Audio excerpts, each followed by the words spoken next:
दर्द दिल के बढ़ा के गइल, रोग ऐसन लगा के गइल। आइल हितई में ऊ 4 दिन खातिर बाकी हल्फा मचा के गइल। आइल हितई में ऊ 4 दिन खातिर बाकी हल्फा मचा के गइल। नाच ऐसन नचा के गइल, दिल इतना चढ़ा के गइल।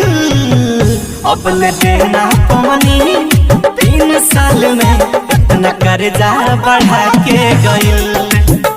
आइल हितई में ऊ 4 दिन खातिर बाकी हल्फा मचा के गइल।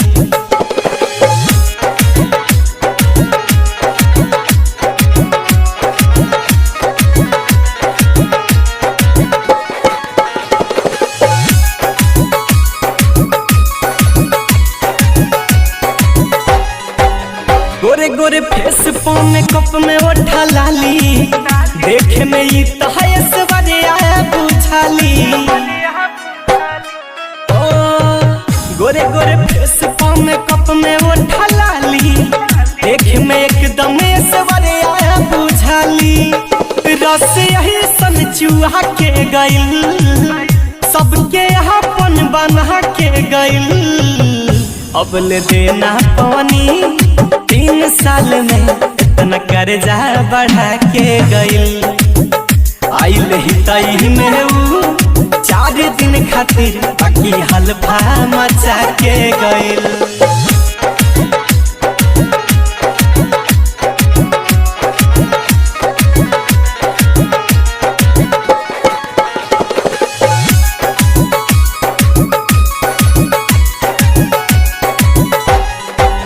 घूमे खती आइली एक दिन हमारा घरे, हंसी हंसी बात हमसे लगली हो करे।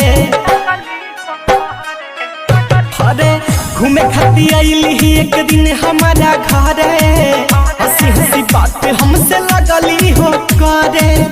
सपना बड़े बड़े देखा के गइल, सबके चूना लगा के गइल। अर्जुन के साथी रवि राज पर अपन जादू चढ़ा के गइल।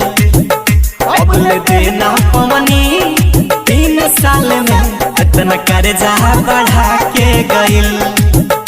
आइल हितई में ऊ 4 दिन खातिर बाकी हल्फा मचा के गइल।